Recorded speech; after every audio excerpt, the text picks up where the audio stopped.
আচ্ছা, তো আমরা 61 ছিল, এখন হচ্ছে 62, তাই না? 62 সোজা, 62 হচ্ছে কি করবা, জাস্ট হচ্ছে যোগ করে দিবা, বাইরের গুলা যোগ করলে ভিতরেরটা পেয়ে যাবা, ঠিক আছে? তো এখানে বাইরে যদি যোগ করো, 18, 26, 4, 30, তারপর আসো 63। 63 সোজা দেখো কি করছে, ফার্স্টে 2 বাড়ছে, 3 বাড়ছে, 4 বাড়ছে, 5 বাড়ছে, 6, 7, 8 বাড়বে, তাহলে 29 আর 8 কত? 37। আনসার হচ্ছে 37। তারপর আসো 64। 64টা ইম্পর্টেন্ট, স্টার্ট দাও। 64 কি করবা, তুমি নিচের কথা জাস্ট চিন্তা করো, নিচেরটা আর উপরের গুলা এভাবে চিন্তা করো, ইজি হবে। তাহলে 30, 33, 36, পরেরটা কত হবে? 3 করে বাড়তেছে না? তাহলে 39 হবে। তো আমার উপরের দিকে তাকানো দরকারই নেই, নিচে মিলে যাচ্ছে। যদি না মিলতো তাহলে হচ্ছে আমরা ঢেউ হিসেবে আমরা এইভাবে এইভাবে হিসাব করতাম, ঠিক আছে? তারপরে সব 65। 65 স্টার্ট দাও, এটা পরীক্ষা পাবা। দেখো 11, 20, তারপর 37, তারপর 70, তাহলে কিভাবে হচ্ছে দেখো তো একটু। তুমি 11কে ডাবল করলা, কত পাবা? 22 পাবা। আছে কত? 20, তার মানে 2 নাই, -2।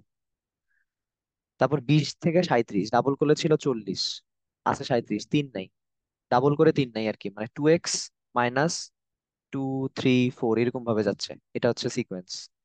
সেম, 37 থেকে ডাবল করলে যত আসবে সেখান থেকে তুমি 4 মাইনাস করবা, এটাকে ডাবল করে 5 মাইনাস করবা, তো এটাকে ডাবল করে তুমি এখন 6 মাইনাস করবা, ঠিক আছে? আনসার আসবে 264। দেখছো, এগুলা কিন্তু এখন পারবা, কারণ রিপিট হয় প্রশ্ন, মানে টাইপটা রিপিট হয়। তারপর আসো 66। সি আছে, এফ আছে, আই আছে। সি এর পরে এফ মানে কি? 3 করে পারতেছে না? A B C D E F, মানে 3। তারপর এফ আছে, তারপর E F G H I, আবার 3। তার মানে আই এর পরে 3 নাম্বারটা হবে, তাহলে A B C D E F G H I J K L. Answer হবে এল, মানে 3 নাম্বারটা হবে আনসার। তারপর 67। ইজি, 6, 6, 36, 4 নং 36, তার মানে 4 5 20, 10 দুগুণা 20, আনসার হচ্ছে 2। তারপর আসো 68। 68ও সেম, তোমার জাস্ট যোগ করবা, তাহলে আসবে এখানে কত? 3 আসবে 15 পাওয়ার জন্য। সেম টাইপের কোয়েশ্চেন বারবার রিপিট হবে। এটাও দেখো ডিফারেন্স দিয়ে হিসাব করবা, 2 আর 3 এক, তারপর 3 আর 5 2 ডিফারেন্স, 5 8 3, 8 12 4। সো এরকম ভাবে বাড়তে থাকবে, 5 6 7 8 9 10, তাহলে 47 আর 10 কত? 57। আনসার হচ্ছে 57।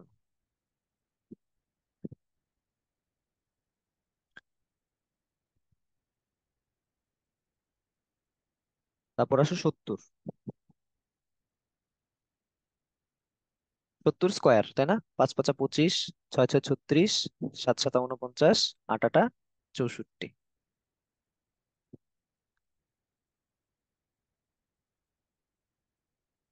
71 নাম্বারটা খেয়াল করো, জাস্ট 9 দ্বারা গুণ হয়েছে, তাই না? 3 নং 27, 27 9 243, এটা 9 দ্বারা গুণ করলে কত আসবে? 2187 আসবে, জাস্ট 9 দ্বারা গুণ হয়েছে এগুলা। তারপর আসো 72। প্রশ্নবোধক স্থানে কোনটা বসবে, এইখানে কোনটা বসবে? এখানে স্ট্রাকচার আছে কয়টা? 3 ধরনের type. How many types? 3 types, ত্রিভুজ, চতুর্ভুজ, বৃত্ত। সো এখানে দেখো কোনটা নাই। তিনটা তিনটা থাকলে তিনটা তিনটা হিসাব করতে বলছিলাম না? এই যে দেখো, তিনটা তিনটা হিসাব করবা, এখানে দেখো 3টা স্ট্রাকচারই আছে, এখানে 3টা স্ট্রাকচারই আছে, এখানে একটা নাই, কোনটা নাই? চতুর্ভুজটা নাই। আনসার 2। তারপর আসো 73। প্রশ্নবোধক স্থানে কত আসবে? 6 6 36, তাইলে কত আসবে বলো তো? আচ্ছা সরি, এটা স্কোয়ার না, এটা হবে 9 দ্বারা গুণ করছে, তাই না?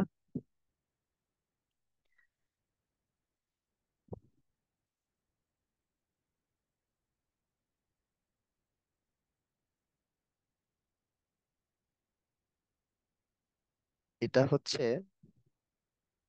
উপর নিচে তুমি যদি হিসাব করো, এটা আমরা ডায়াগোনালি যদি হিসাব বাদ দিই, আমরা উপর নিচে হিসাব করি, 54 দ্বারা বড় সংখ্যা দ্বারা ছোট সংখ্যারে ভাগ দিয়ে দিবা, কত আসবে? 9। তাইলে এই বড় সংখ্যাটাকে তুমি যদি 9 দ্বারা ভাগ দাও, কত আসবে? 4 আসবে। আনসার হচ্ছে 4। ঠিক আছে, কারণ স্কোয়ারও মিলতেছে না। ঠিক আছে, কারণ 54 তো তোমার পারফেক্ট স্কোয়ার না। যদি পারফেক্ট স্কোয়ার হয়ে যেত তাহলে আমি এখানে বসাই দিতাম একটা সংখ্যা, ডায়াগোনালি মিলে যেত। যেহেতু মিলতেছে না, উপর নিচে বসাই দিও। তারপর হচ্ছে 74। জাস্ট যোগ করছে, তাই না? 4 5 9, তাহলে 4 3 7। তারপর 75।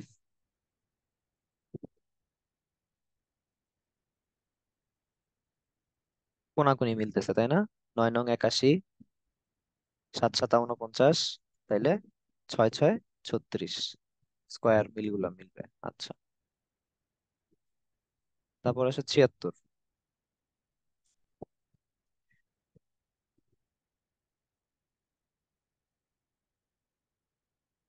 Same difference.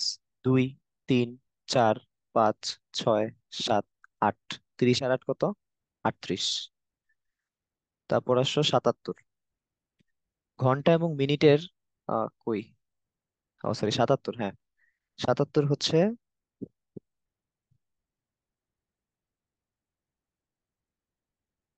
যোগ করলেই হচ্ছে, তাই না? দেখো তো, 16 আর 12 যোগ করলে 28 হচ্ছে, তাহলে 58 থেকে 21 বাদ দাও, 37। ঘন্টা মিনিটের মধ্যে 90 ডিগ্রি থাকতে হবে, এই যে সেম। তোমার ক্লকওয়াইজ বলছিলাম, অ্যান্টি ক্লকওয়াইজ হিসাব করবা, তাই না? তো দেখো তো এটা কোথায় যাচ্ছে। ফার্স্ট এখানে ছিল, তারপর ডানে চলে গেছে, মানে ক্লকওয়াইজ যাচ্ছে। তারপরে নিচে বামে, এরপরটা কই থাকবে? এইখানে থাকবে। সেই যে 2 নাম্বারটা। তারকা চিহ্নিত স্থানে কি হবে? এটা স্টার্ট দাও, এটা পাবা পরীক্ষায়। এই দুইটা যোগ করলে 3 নাম্বারটা পাবা। 3 2 5, তাহলে 33 আর 30 কত হবে? 63 হবে। তারকা চিহ্নিত স্থানে কত হবে? স্কোয়ার। 3 3 9, 7 7 49, তাহলে 11 121।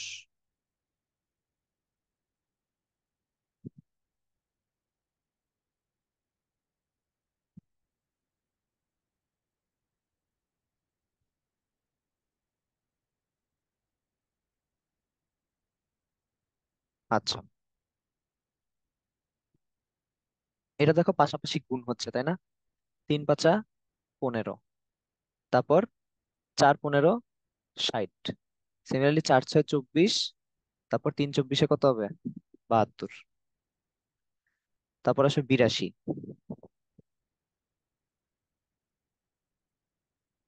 82-তে 5টা স্টার দাও, এটা পাইতে পারো। ইম্পর্টেন্ট, কারণ এখানে স্কোয়ার নাম্বার আছে, দেখো। 4 মানে কি? 2 স্কোয়ার। 9 মানে কি? 3 স্কোয়ার। দেখো কনজিকিউটিভলি বাড়তেছে, তাই না? মানে কনজিকিউটিভ না, সরি, যোগ করতে হবে আবার এগুলা। এখন 3 2 যোগ করলে কত? 5। তার মানে এখানে 5 স্কোয়ার। তারপর 5 3 যোগ করলে কত? 8। তার মানে 8 স্কোয়ার। এখন 8 5 যোগ করলে কত? 13। তার মানে এখানে আসবে 13 স্কোয়ার। আর তুমি যদি নিচের কথা চিন্তা করো, তাহলে দেখো, 2 3 যোগ করলে 5, 5 3 8, 8 5 13। শেষ।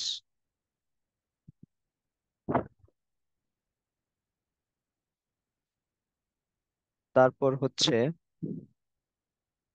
83।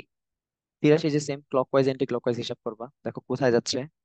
এটা কিন্তু এন্টি ক্লকওয়াইজ যাবে, দেখো। এই যে এখানে আসছে, তারপর এটা এখানে, তারপর উপরে চলে গেছে, তারপর এখানে, এরপর এটা কই আসবে? এখানে আসবে। সেটা হচ্ছে 3 নাম্বারটা। ঠিক আছে। আচ্ছা,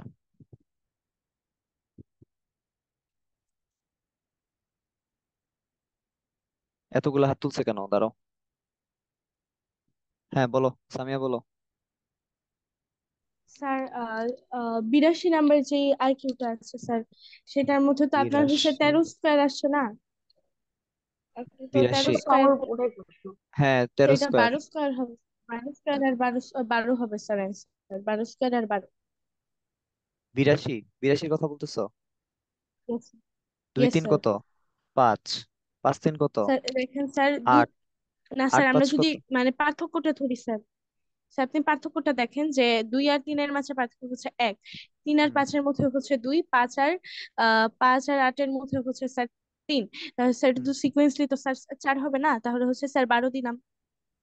হ্যাঁ হবে, এভাবে হবে, আমি যেভাবে বলছি ওইটাও হবে। স্যার এভাবে। একই, একই আচ্ছা কথা। আচ্ছা আচ্ছা স্যার, থ্যাংক ইউ তো এই স্যার। হচ্ছে তোমাদের আইকিউ, ঠিক আছে। আচ্ছা, এখন হচ্ছে আমরা সায়েন্সটা পড়বো।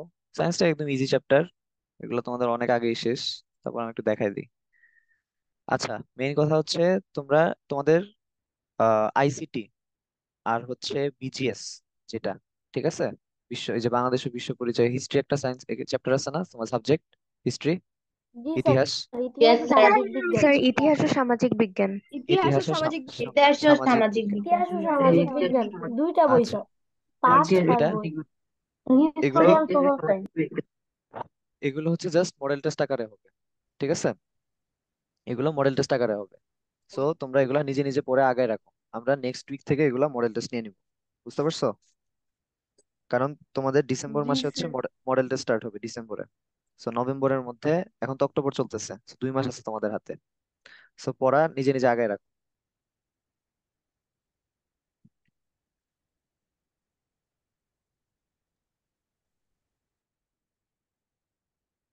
পদার্থ ও তার বৈশিষ্ট্য। পদার্থ আমরা সবাই জানি জিনিসটা কি। দেখো, যার ভর থাকবে, ভরকে কি দ্বারা প্রকাশ করি আমরা? এম দ্বারা, তাই না? মাস। মাসের ইউনিট কি বলতো? What is the unit? Sir KG. KG. Kilogram. KG. স্থান দখল করবে এবং বল প্রয়োগে বাধা প্রদান করে তাকে পদার্থ বলে। ডেফিনেশনটা খুবই ইম্পর্টেন্ট। মহাবিশ্বে যা কিছু আছে সবকিছু পদার্থ, আমরা এগুলো জানি। আর তুমি যেগুলা পদার্থ রূপে দেখো না, এগুলো হচ্ছে বিভিন্ন শক্তির রূপ। কিসের রূপ? শক্তির রূপ। শক্তির শক্তির। উৎস। আচ্ছা, আমি শক্তি পড়াইছি, বলো শক্তির ইউনিট কি, একক কি? স্যার কি? জুল। Sir joule. কাজের একক কি? জুল। জুল। জুল। কাজের একক কি? ওয়াট। ওয়াট। ওয়াট। ওয়াট। একজন ওয়াট বলছে, বাকিরা ওয়াট বলবা নাকি? জুল। কাজ। কাজ স্যার, আমার কাছে মনে হচ্ছে। ক্ষমতা, ক্ষমতার একক কি? Watt. Watt. Sir watt. So, কাজ এবং শক্তি অলমোস্ট সেম, তাই না? দুইটাই দেখো জুল ইউনিট, আর ক্ষমতা যেটা পাওয়ার, এটা হচ্ছে ওয়াট। এগুলা ভুল করা যাবে না, ইউনিট আসবে পরীক্ষায়। পদার্থের ভর এবং আয়তন আছে। সবসময় যে আয়তন থাকবে, আয়তন আছে ঠিক আছে, বাট নির্দিষ্ট আয়তন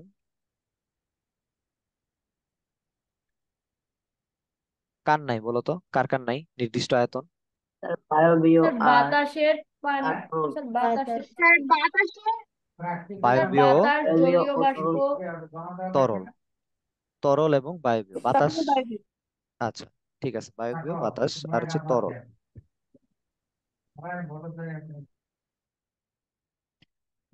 এই যে দেখো, ভর যেটা বলতেছিলাম, যে ভর কি, নির্দিষ্ট মোট পরিমাণ তার ভিতর কি আছে। যেমন এটা ইউনিট হচ্ছে কেজি, 10 কেজি, 20 কেজি, আমরা এগুলা জানি। আয়তন, আয়তন হচ্ছে কতটুকু জায়গা দখল করছে। যেমন এটা একটা বাটি বা একটা কন্টেইনার, এখানে পানি আছে, এই পানিটা কতটুকু জায়গা দখল করছে, এটা হচ্ছে তার ভলিউম বা আয়তন। এই আয়তনের এসআই ইউনিটটা কি বলতো? এসআই ইউনিট,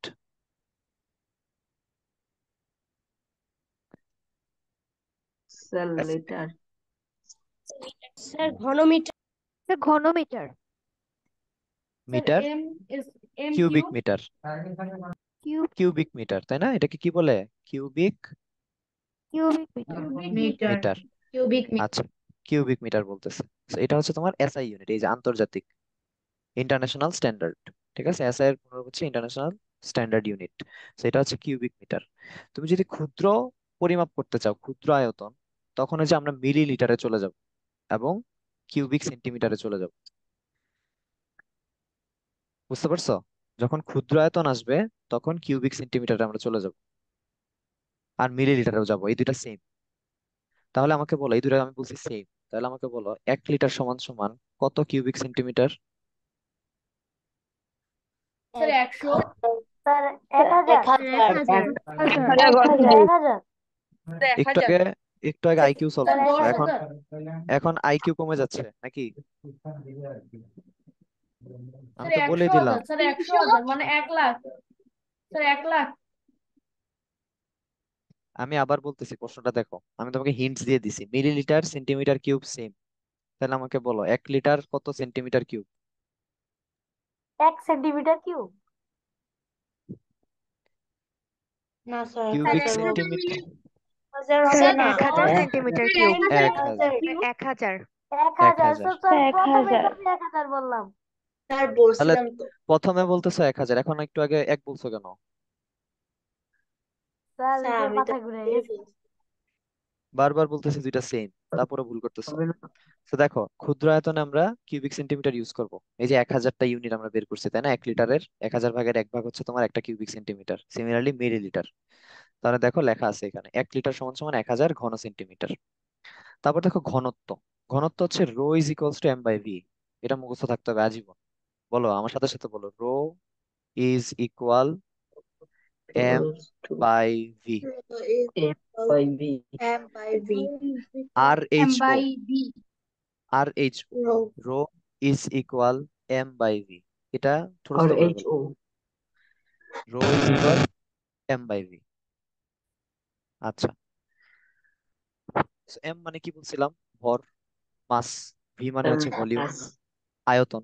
তার মানে একক আয়তনে তোমার কতটুকু ভর আছে, তাই না? এটাই হচ্ছে তোমার ঘনত্ব। এবং এখান থেকে ইম্পর্টেন্ট যেটা, সেটা হচ্ছে ঘনত্ব একটি ভৌত ধর্ম। দুই ধরনের ধর্ম আছে, কয় ধরনের? দুই দুই ধরনের। ধরনের দুই ও ধরনের, একটা ভৌত, একটা হচ্ছে রাসায়নিক। তাহলে তোমার রাসায়নিক পরীক্ষায় আসবে ঘনত্ব কোন ধরনের ধর্ম? ভৌত ভৌত ধর্ম ভৌত ধর্ম। খুবই ইম্পর্টেন্ট, এটা ফিল ইন দ্য গ্যাপস পাবা।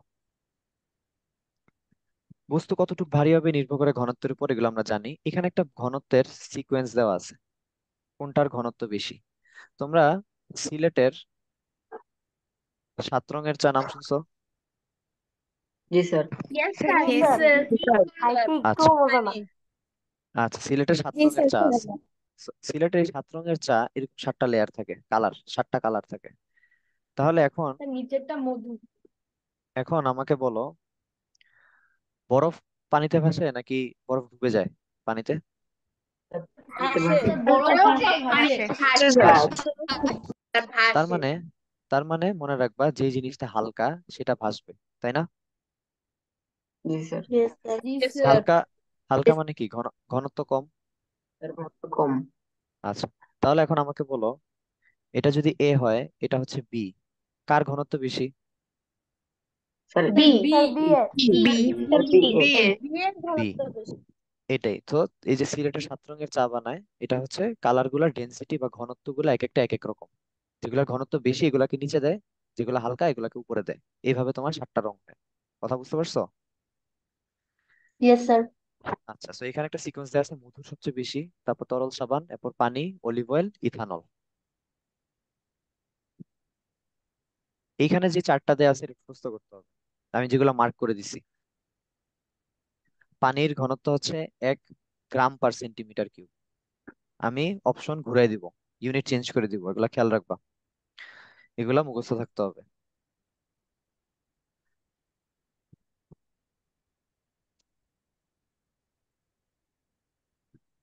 এখানে তেমন ইম্পর্টেন্ট কিছু নাই, পড়লে বুঝবা। আচ্ছা, এই যে দেখো, একটু আগে যেটা বলছিলাম যে মধ্যপ্রাচ্যের লোহিত সাগর বা ডেড সি ঘনত্ব এতই বেশি যে সেখানে সাঁতার না কেটে ভেসে থাকা যায়। বুঝতে পারছো? সেখানে লবণাক্ত পরিমাণ বেশি। হ্যাঁ, লবণের পরিমাণ বেশি আর খুবই ঘনত্ব বেশি, সোজা কথা। ঘনত্ব সবচেয়ে বেশি, এই জন্য যে স্যার কোনো এটা কিছু ভেসে ইসরায়েলে থাকে। নাকি জর্ডানে জর্ডান। তারপর দেখো পদার্থের অবস্থা, এগুলা ছোটবেলায় পড়ছো, কঠিন, তরল, বায়বীয়। এখান থেকে মনে রাখবা তরলটা আর বায়বীয়টা খুব ইম্পর্টেন্ট। যে আয়তন আছে, আকার নাই। কারণ তুমি 1 লিটার পানি একটা বাটিতেও রাখতে পারো, একটা কন্টেনারে রাখতে পারো, খালি করে আকার আছে? no sir আকার নাই। ও স্যার। বায়বীয় কিছুই নাই, আকারও নাই, আয়তনও নাই, এরা ভেসে বেড়ায়। বাষ্প, এলপিজি। এলপিজি ফুল ফুল ফর্ম কি? Light emitting tube. Pressure gas.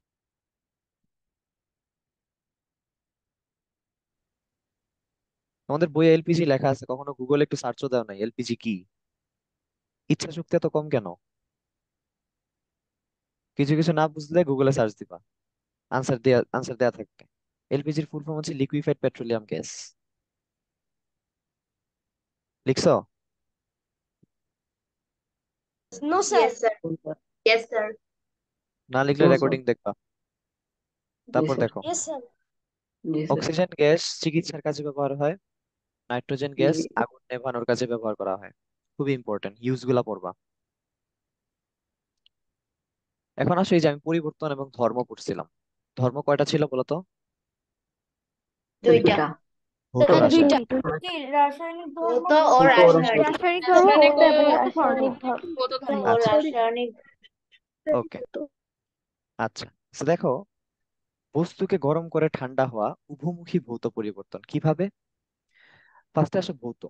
ভৌত মানে ফিজিক্যাল, মনে রাখবে, বাহ্যিক, বাইরে কি চেঞ্জ হচ্ছে। একটা বস্তুকে গরম করে ঠান্ডা করতেছো, তার মানে কি, ধরো একটা জিনিস এরকম ছিল, এটাকে তুমি যদি গরম করো, এটাকে একটু ক্ষয় হবে না? এরকম গরম হলে একটু ক্ষয় Yes, হবে না sir. এটা? Yes sir. ইয়েস তো স্যার। একটু আগে দেখতে Yes, এরকম sir. ছিল, এখন দেখতে এরকম হয়ে গেছে, তার মানে কি, একটা ফিজিক্যাল চেঞ্জ আসছে না, বাহ্যিক ভৌত। Yes sir. Yes, sir. Yes, আচ্ছা, sir. আবার দেখো, এই যে একটা জিনিস গরম করলা, এটা কিন্তু রাসায়নিক কিছু পরিমাণ চেঞ্জ হবে, ঠিক আছে? যেমন তুমি একটা পানিকে যদি 100 ডিগ্রির উপর গরম করো, এটা কি হবে, বাষ্পে পরিণত হয়, তাই না? জি হয়তো। স্যার। Yes, আবার জি sir. স্যার। আবার বাষ্পটাকে তুমি যদি ঠান্ডা করো, তখন আবার যেই যে চেঞ্জ গুলো আসছিল সেগুলো আবার ব্যাক চলে আসবে, তাই না? কারণ যে চেঞ্জটা করছো এটা তো আবার তুমি Yes. রিটার্ন জি করতেছো, স্যার। উল্টা প্রসেস। এই যে উল্টা প্রসেস, এই জন্য তোমার এটাকে বলছে উভমুখী ভৌত পরিবর্তন। ঠিক আছে, মানে তুমি যেটা এভাবে গেছে, এটা আবার এইভাবে আসবে, সেম সেম, কোনো চেঞ্জ হবে না আলটিমেটলি। দেখো, এই যে ভৌত পরিবর্তন ফিজিক্যাল, বাহ্যিক পরিবর্তন, ভিন্ন পদার্থে পরিণত হয় না। যেমন আমি বলছি একটু আগে এরকম ছিল, জাস্ট এরকম খাঁচকাটা খাঁচকাটা হয়ে গেছে, কোনো ডিফারেন্ট প্রোডাক্টে পরিণত হয় নাই। যেমন কি দুমড়ানো, বরফ গলানো, পানি ফুটানো। তাহলে আমাকে বলো তো, যদি ভিন্ন পদার্থে পরিবর্তন না হয়, তাইলে পানির ফর্মুলা যদি H2O হয়, তাহলে বাষ্পের ফর্মুলা কি?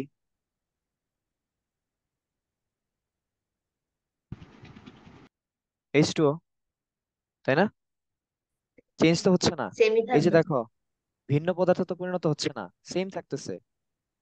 তুমি পানি ফুটাচ্ছ, পানি ফুটাইলা, পানি ফুটায় যে বাষ্পে পরিণত করলা, এটা কি কোনো এক্সট্রা পদার্থে পরিণত হইছে? হয় নাই কিন্তু, নো পানির স্যার। একটা ধরনে পরিণত হয়েছে। আমরা জানি পানির তিনটা ধরন আছে, তাই না? বরফ, জি। পানি, বাষ্প। তিনটা, এই জাস্ট বাষ্প। তিনটা, তিনটার ফর্মুলাই কিন্তু সেম, H2O। ঠিক আছে, এটা খেয়াল রাখো।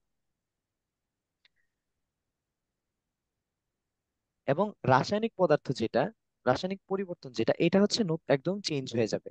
ঠিক আছে, যেমন ধরো তুমি একটা জিনিস পুড়ায় ফেললা, ধরো একটা কাগজ।